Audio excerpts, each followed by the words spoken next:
here with Michelle Grace Hunder. Hello. Hello. Did I get it right? You did. Okay, good.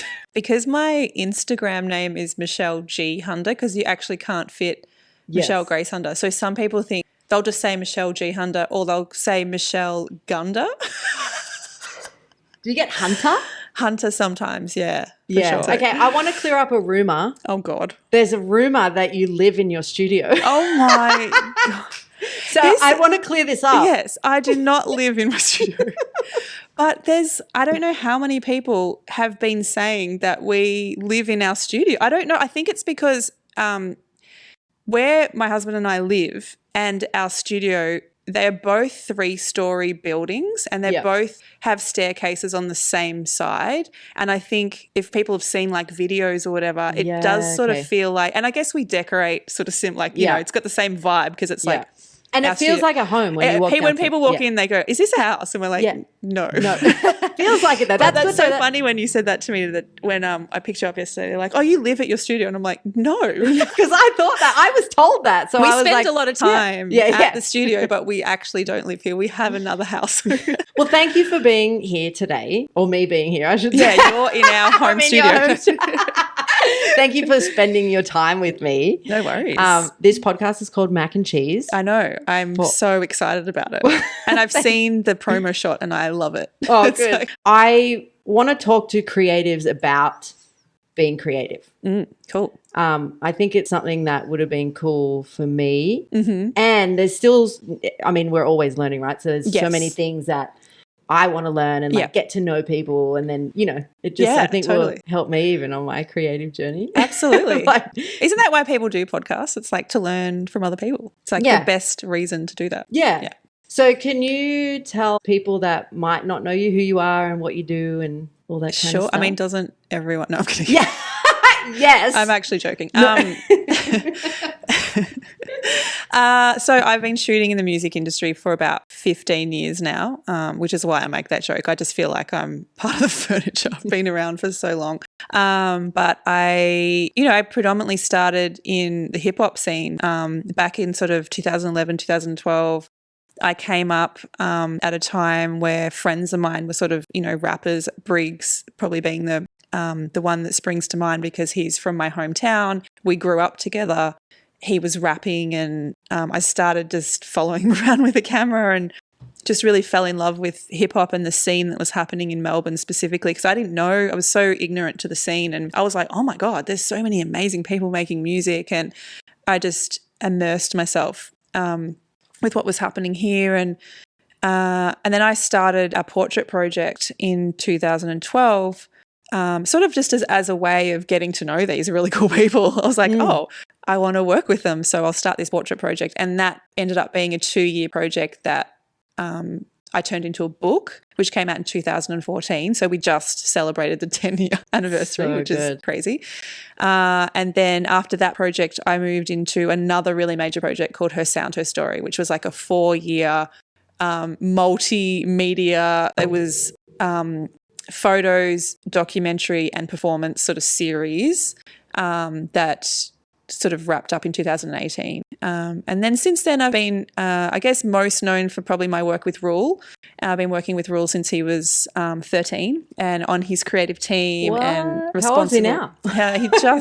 He's 20. He's just about to turn 22, I think, next week. Oh my gosh, that's so cool. How did that happen so long ago? It's so weird because so the creative team that I worked with on my book are essentially Rule's creative team. Okay, my co-producer of Rise is Nate Flagrant, who is Rule's manager. Okay. But Nate was a hip-hop DJ for years, and Nate is so instrumental in my career and one of the biggest reasons I'm here, where I am today, because he believed in me and believed in that project and helped me so much with connecting with people in the hip-hop scene because I was so new. I didn't know anyone. I didn't know like the history and I didn't know the politics, and I had to learn all of this stuff because it's like, you know, and the respect for the people that had come before and all that sort of stuff. So he really helped me sort of piece that puzzle together.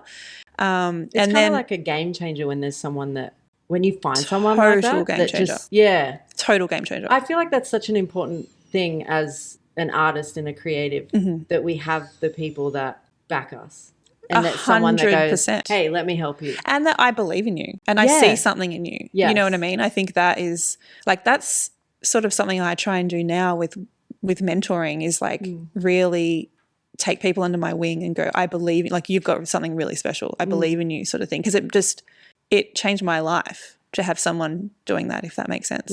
And so, so he was the co-producer. Grey Ghost who's in the book as well. He was the designer of the book. He was also a rapper at the time, but is now like a prolific sort of creative director, music video director, all-round creative genius. And also another friend of mine, Joel, who's now Rule's videographer, was also in my book. So all these people that are all part of Rule's creative team, I've been working with for like years and years on different creative projects. And then when Rule came along, Nate sort of assembled this team of creatives that he really trusted, and we've been working with him ever since. So good. Yeah. It's so cool. And such a unique relationship as well. Like it's really, you would know as well, like it's very unusual to have sort of one photographer or one videographer working with someone for so long. Yeah. But I think it's why, I mean, it means you have such a great relationship with that artist. Like there's complete trust and B, I think there's a level of work that, because we strive to do the best work always, and we really lift each other up and always pushing to, we can do this better, rather than just bringing in someone new every time. Like it can be a bit and branding disjointed. Wise too. Like what do you totally? I mean, it means it's really consistent. That's cool. Even though like he's had different eras and change and stuff. Like the teams remain consistent. So. And he always came in with the level of work, I guess, that was, here. Yeah. And that was always really important to Nate. So, that's sort of how that happened. So I love that you said it a lot, like it began with you creating your own things. Yeah. I think, because I do the same thing, and I feel like it's so important. It's just such an important part of what we do, in my opinion, is to create your own stuff, because not only are you doing what you want to do and what you love to do, you're then creating your own work, but you're meeting people, all that kind of stuff. What do you think, like what would your advice be, I guess, to younger people or younger creatives that are going, what do I do? I've got, do you know what I mean? Like, what do I do? My advice is always to have some type of personal project that gives you some type of access to the people that you want to be working with. Like that is my goal. Like, every single person I've mentored, I've told this, whether they've done that or not, that's up to them. But I think it's the secret to my success, because I worked individually with 200 people for Rise, 88 people for Her Sound, Her Story, people that I have direct contact with that know me as a person, know me as an artist, have experience with working with me. So that's nearly 300 artists in the span of like 5 or 6 years who know who I am. There's no way that how else do you do that when you're up and coming creative? Work with that many people and have that much contact. Like people aren't going to randomly hire you. Yeah, they don't know who you are. Wait for the knock at the door or the phone call. Yeah. So for me, it was actually just a way of getting known. And for some reason, I don't know, people are shy, or I don't know, they don't want to. I don't know, there seems to be hesitancy around that, but I suggest it to everyone. I'm like, find a scene or find something you're passionate about with, or some type of passion project where you're working with, it doesn't have to be people, it could be you love taking photos of flowers or something, I don't know, whatever it is, and show people what you want to be doing. Like present the type of work you want to be hired for, and then people will gravitate towards hiring you for that work. Why do you think people are so shy about it? Do you reckon it's like a belief system thing? Like, I don't believe it's good enough, or maybe that, you know what I mean? It's hard. Yeah. They don't want to do it? I don't know, because I'm often... Because you're not like that. Yeah. Yeah. I'm not like that. So I'm often... Like, sometimes it frustrates me because I do a lot of mentoring, and I'll literally set out, this is what to like do this month. Like really do this many shoots a week, do this many portraits. Like these are the steps to get to you to where you want to be. And then in another month's time we'll meet. And I'll be like, cool, how did you go? Like, how many shoots did you do? And they'll be like, I did 1. And it's tricky for me to relate to that, because that wasn't how I was. I was like, I'm doing at least a shoot a day. Do you know what I mean? Maybe like I had this insatiable drive. And so it's tricky to teach that, if that makes sense. Yeah, I was going to say, I think it might be hearing you talk about it, it might be a drive thing.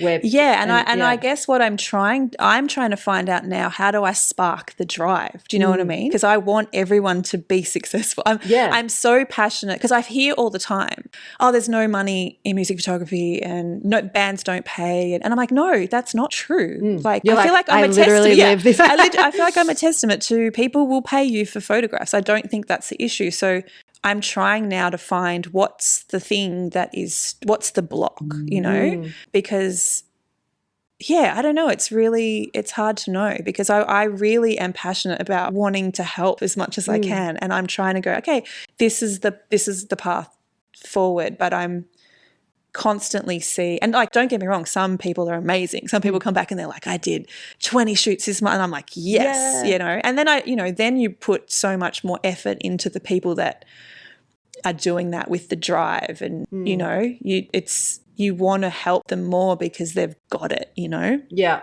It feels like a combination of like drive, belief system. Like, do you believe that you can do it? Yeah. And that's the other thing too, is like I'm constantly trying to tell them, like most of the people I mentor, I'm like, you are so much better at shooting than me. Like the kids are so talented. It's just like doing it though. That's the thing is like, I like a lot of the time it's kind of like if you stop, that's why you're no longer doing it. Yeah. Do you know what I mean? Like it's like if you just keep doing it. Just keep going. And I think sometimes like maybe people get disheartened or they get a couple of no's or people don't reply. And like that's just part of what we do. Like, and you have to get used to that part of it because it's sort of like 99% no's and the 1% is the one that's going to change your life. Those no's like are the hardest.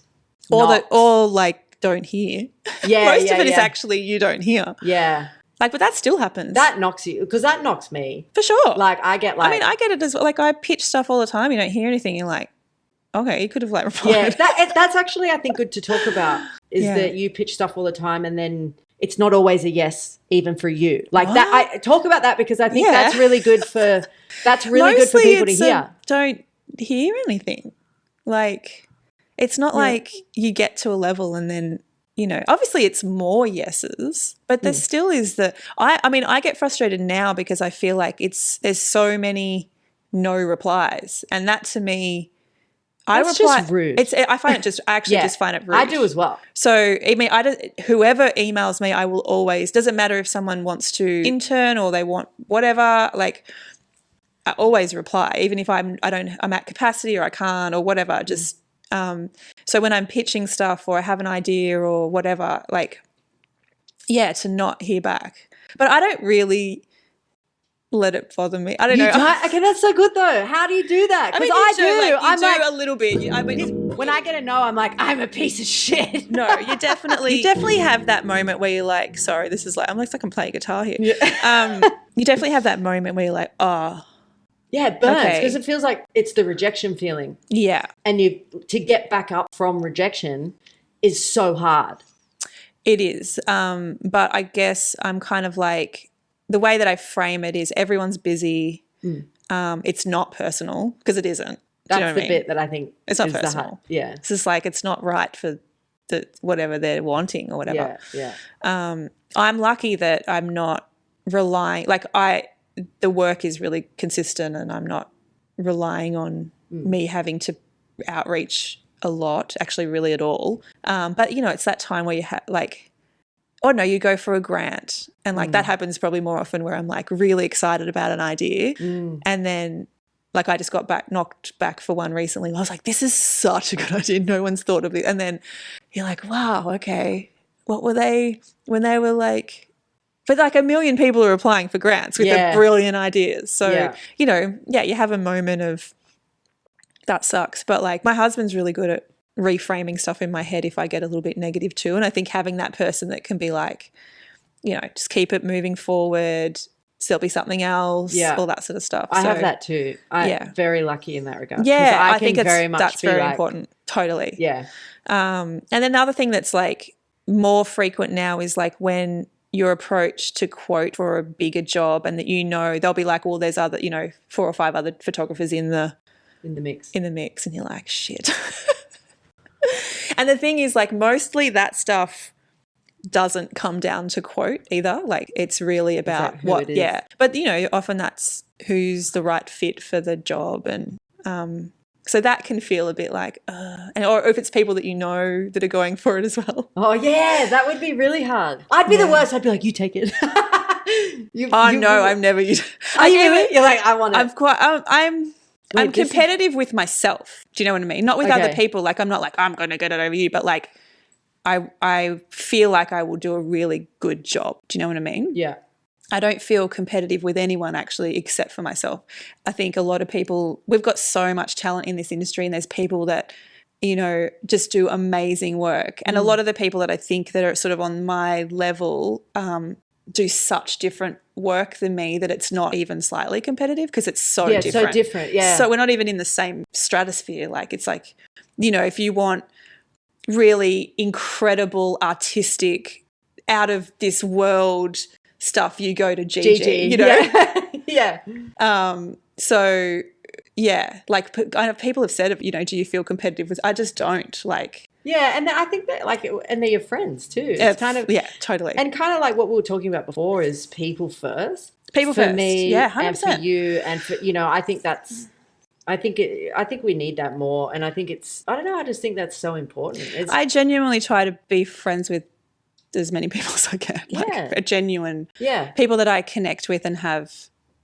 Like, that are on the same level. Like, especially when people make an effort, then I make an effort. Yeah. If people don't make an effort, then it's different. But like, if you want to make an effort, then yeah, and that too. Like, GG is such a great example of this. Is like that two-way respect and admiration and communication about stuff.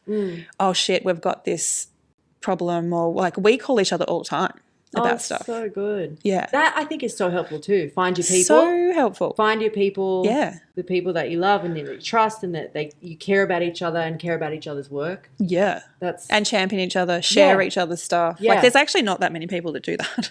Yeah, that's what I was thinking. Crazy. Like, it's kind of like the whole, I hate to say it because I'm not into it, but the whole tall poppy thing and like I think it's like it's just all of that together. Yeah. Yeah, because people think it's I don't know, there's a limited space or whatever. Yeah. But now I get actually a lot of joy out of referring jobs to people. Like, I love it. Like, I genuinely, if somebody comes to me and maybe, you know, the budget's not as much as I would, that is appropriate sort of thing, that I love going, hey, I know this amazing up-and-coming photographer that would be perfect for this. Yeah. I get so much joy out of that, and being able to put someone on, like, that is the best. And then when they just smash it, you're like, yes, that is so. It's so good. Yeah, I get a lot of joy out of that now. Oh, I love that. The big one I wanted to talk to you about, being a creative and a business owner, setting rates, being confident in yourself and what and your worth and what your work is worth, all that kind of stuff. Yeah, I just want you to talk about it because it's such a big thing for me. Ever since starting working as a photographer and doing all that kind of work, it's always been a hard thing for me to do. It's a hard thing for everyone. About money. I hate it. I think everyone, I mean, that's one of the other reasons that I love mentoring, because I don't shy away from talking about money. Why? Where? I think because I used to not be a creative. If that makes sense. Okay, so what did you do before? So I was in marketing and events, and I was in the corporate world. So I don't care about talking about money. But that's good. I came into this industry and everyone was like, and I was like, what do you mean you don't talk about rates? That's me. I'm like, we should all be sharing everything, because it makes a more even field. Yes. So, like, the first thing I'll say is everyone is undercharging. Yeah.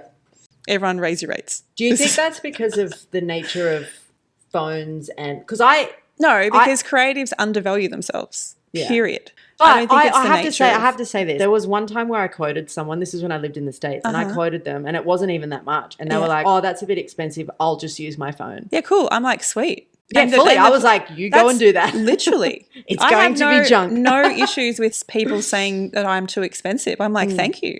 That's fine. Yeah. Like, I don't think there's anything about your rates being aspirational for someone. Like, one day I'll be able to afford you. That's great. Like, why do we need to be bargain basement? I have such a differing mentality on this stuff. No, I love it. That's why I want you to talk about it. I think cheap is not good. Yes. I have found that the cheaper you charge, the more the more of a nightmare the clients are. Yes. Yeah. They want so much more. Yeah. They don't respect you. Yes. The more expensive. Think about when you're buying an expensive thing and how much you value it. It is the same for creative work, right? They respect you more. They value what you do more, all of those things. Yeah. So I remember years ago, shout out to Nolan. He was and still is a dear friend of mine and mentor.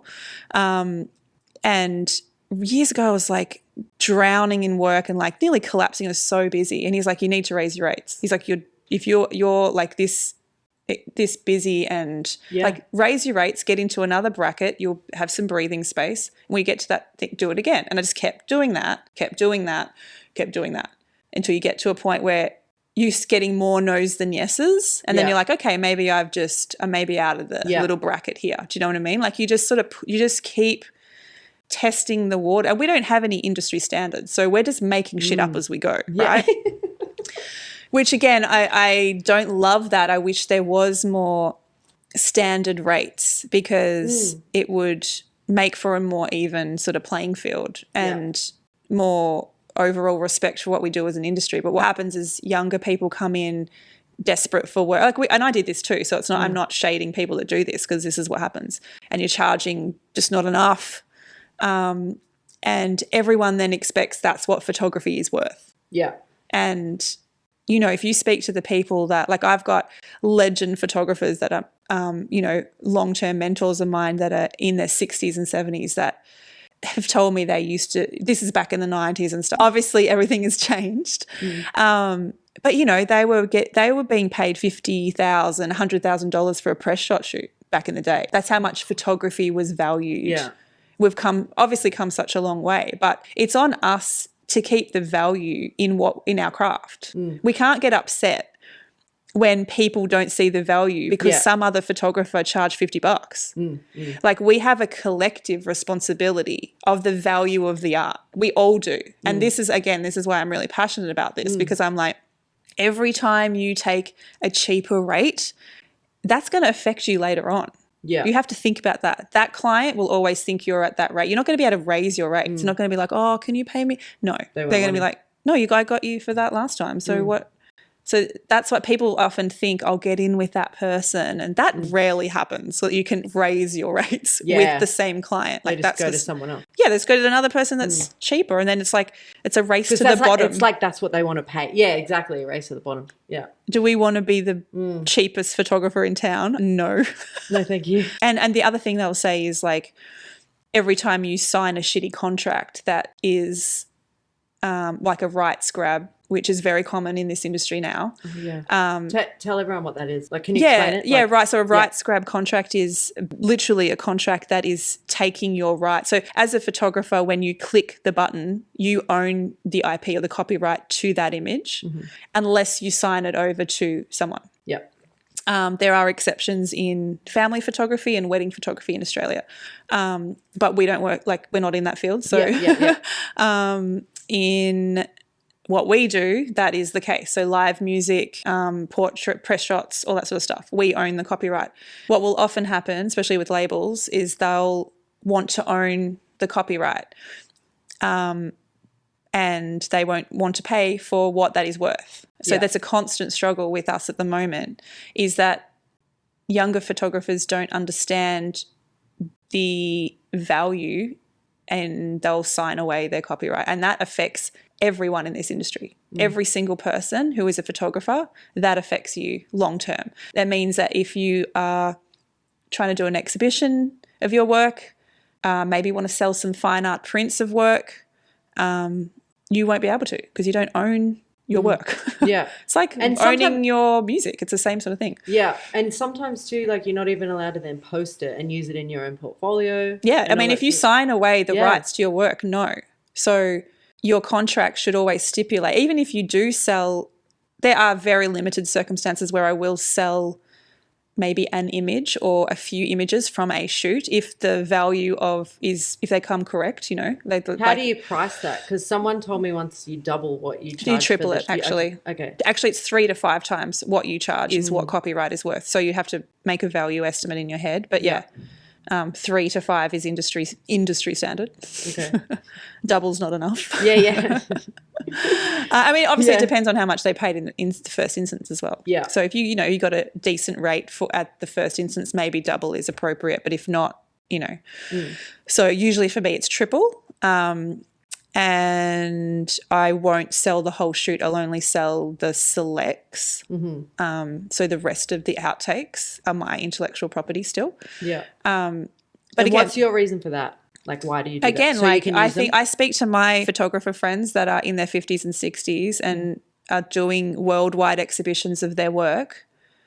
How do you do that if you don't own any of your work? Yep. Yeah. You can't. You can't. Yeah, you got to think long term. Yeah, people don't. But people don't think long term. They think here, right now, I want the money. And also they think if I don't sign this, I'll never get another job, which is just blatantly untrue. And if I push back no, you need to, first of all, people actually do respect you if you know what you're talking about. Yeah. Legal teams will always, a few things they'll say is every other photographer we've worked with has signed this. Oh, so I hate that. It's just how they try and get you. That might be true, but I'm like, they're all idiots. Yeah, they shouldn't have signed this. You're not going to get me just because of that. That's like bullying. It is bullying. Yeah. Imagine if you're 18 years old, first time you've ever worked with a huge label and their legal team comes to you and says, oh, well, every other photographer we've worked with has signed this. You believe them. And then again, it's back to the importance of having a mentor and having people that you can go to and say, hey, what do you think about this? Yeah. And even so reading contracts too, because it can be like a contract can be actually totally, like I get people send me contracts all the time. It's like I'll probably all the time. For them? Yeah, I've sort of made that clear in different groups and stuff. Like if you need me to read contracts, I will. And I'll get. Wow, that's very nice because that would be the last thing I would want to do. No, but again, I take on this responsibility because I want to help educate. Good. I don't I love it. This impacts all of us. So why wouldn't I take that on? You know? But sometimes people will send me contracts and I'm like, this is fine. Okay, this is really standard. They just need a license to use these images in this way. Yeah. They're not asking for full buyout of your rights. They're giving you, it is just a standard licensing contract, which is fine. Yeah. That's what they need. They need a license to be able to use the photos. But if they don't, but they can sort of weave in, it can be real, like you really need to read the fine print. Yeah, I was going to say, that's so good of you. I have to read, like even now, I have to read stuff like 5 times. Yeah, I would do. Yeah, no, I'm like, that's way too many words, guys. Too many. And it's frustrating because it's actually very stressful. And I've had conversations with friends of mine and about, I wish it wasn't so stressful. The frustrating part is getting contracts after you've shot, which is completely unprofessional. And it happens all the time, by the way. I've had contracts sent to me the night before a release and I've been told by the label, we can't release this. Like you're going to disappoint this artist if you don't sign this because we can't release this tomorrow.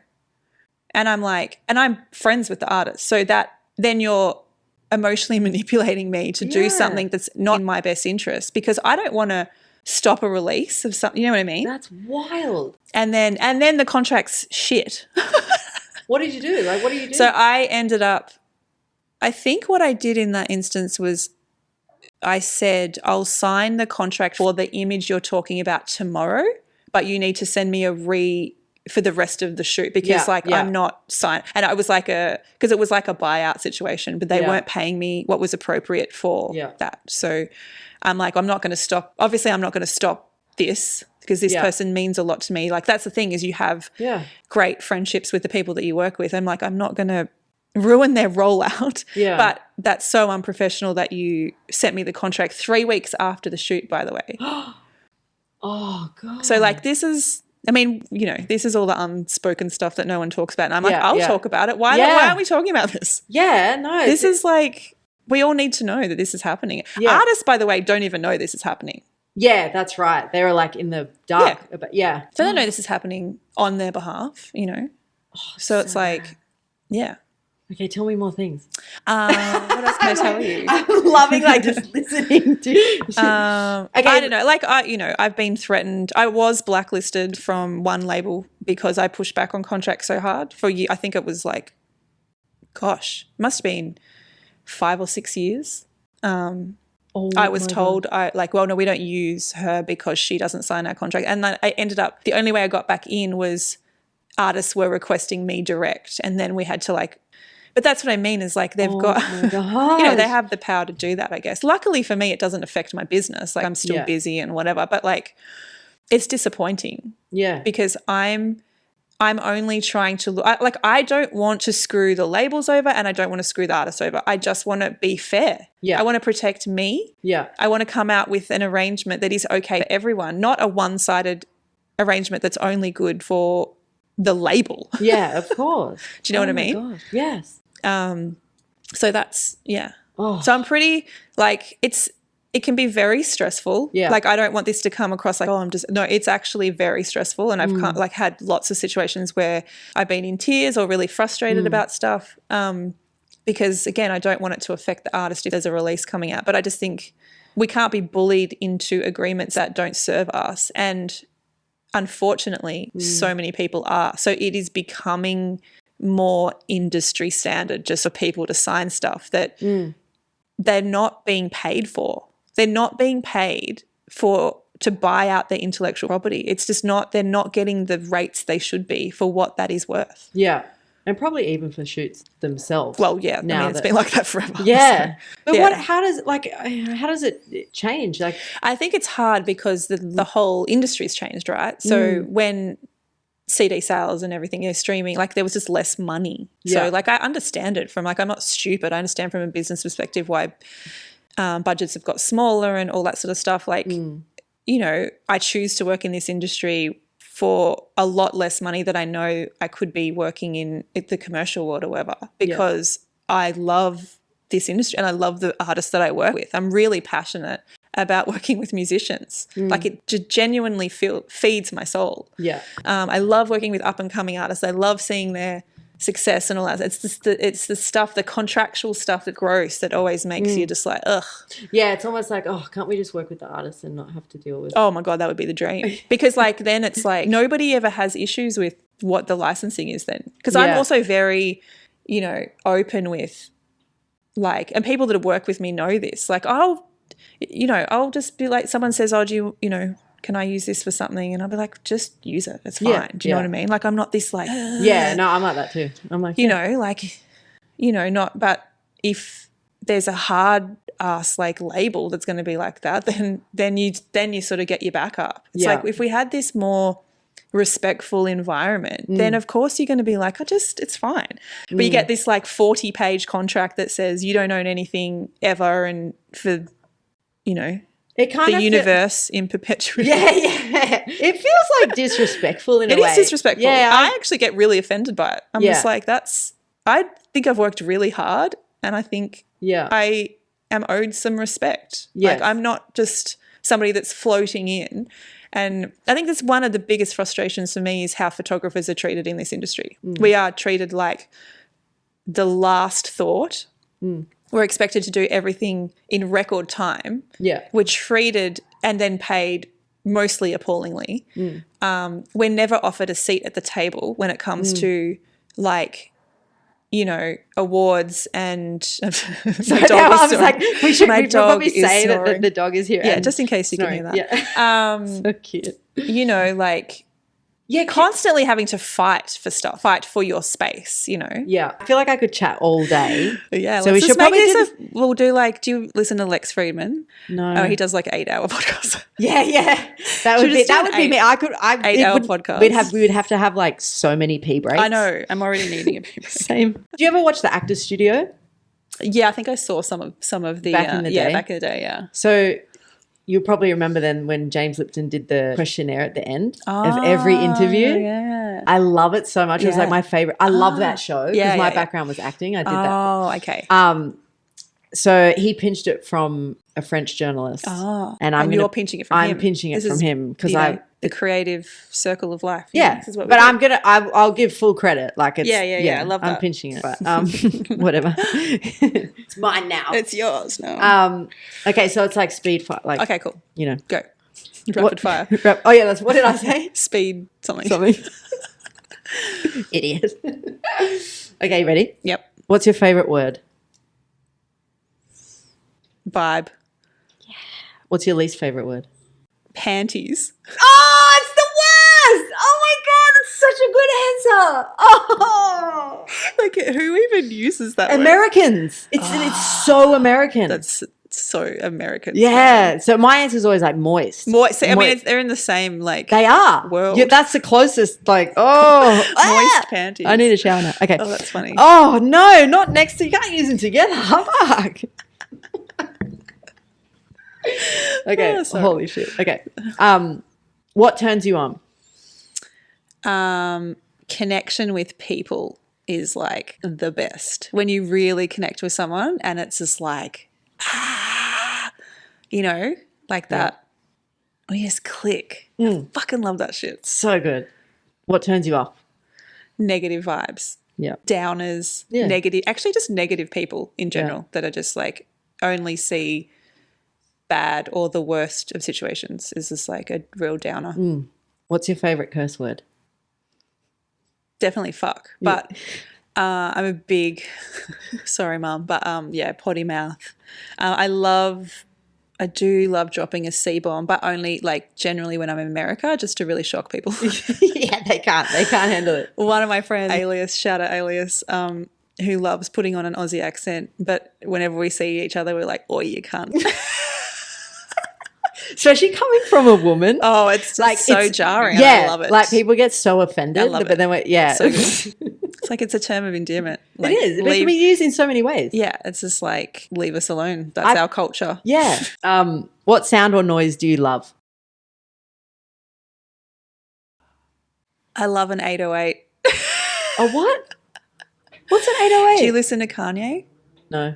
One of my friends who's a producer, like he'll send me something.